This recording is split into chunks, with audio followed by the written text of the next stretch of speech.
school choice is happening. It's August 5th, 2024, and these are your headlines. Well, it might not be happening yet, but that won't be because the Republican Party of Texas isn't making it a priority. In fact, they're putting aside any doubt that the Republican Party of Texas isn't committed to school choice and reaffirm their commitment to empowering parents with the right to choose the best educational pathways for their children.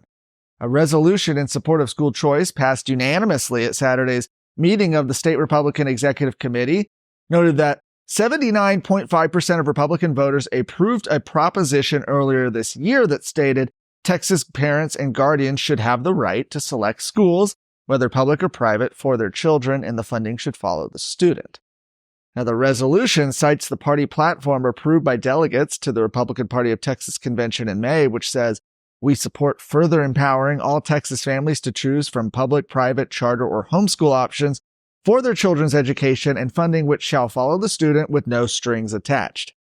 And the resolution also references the successful adoption of school choice programs in 32 states and Washington, D.C., highlighting the long-standing educational savings account programs in states like Arizona, Florida, Mississippi, and Tennessee.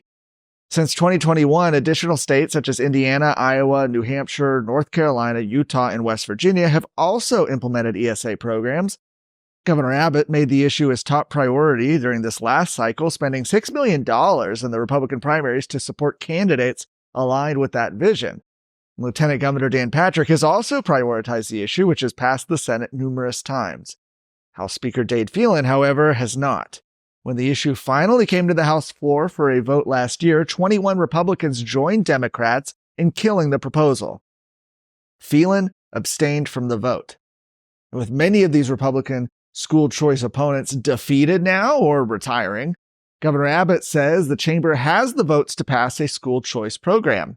The issue is one of several motivating factors in the movement to replace Dade Phelan as the Speaker of the House next session, with Lieutenant Governor Patrick saying recently that Phelan intends to work against school choice if reelected as Speaker again. Another company moves to Texas. Chevron announced plans on Friday to relocate its headquarters from California to Houston, right here in Texas. A statement from the company said that Chevron Chairman and CEO Mike Wirth and Vice Chairman Mark Nelson will move to Houston before the end of the year to co-locate with other senior leaders and enable better collaboration and engagement with executives, employees, and business partners. The company expects all corporate functions to migrate to Houston over the next 5 years, while support for its California operations will remain in San Ramon. Chevron has roughly 7,000 employees in the Houston area already and approximately 2,000 employees in San Ramon.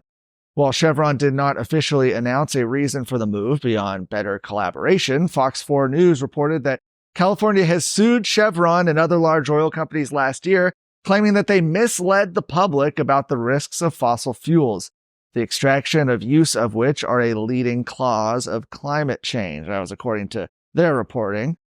A new ballot initiative will also allow California voters in November to decide on a proposal to charge Chevron an additional tax for its refinery in Richmond, that's north of San Francisco.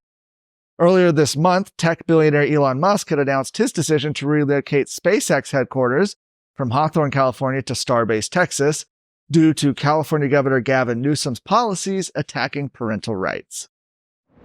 Hey folks, Chris Salcedo here. I've got something special for you, the Salcedo Storm podcast.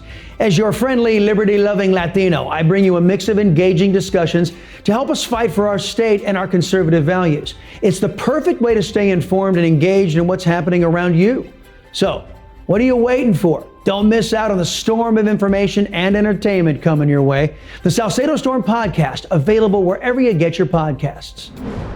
A University of Texas faculty committee has issued a report analyzing the actions of the UT administration and their response to pro-Palestine protesters who sought to occupy part of the Austin campus back in April.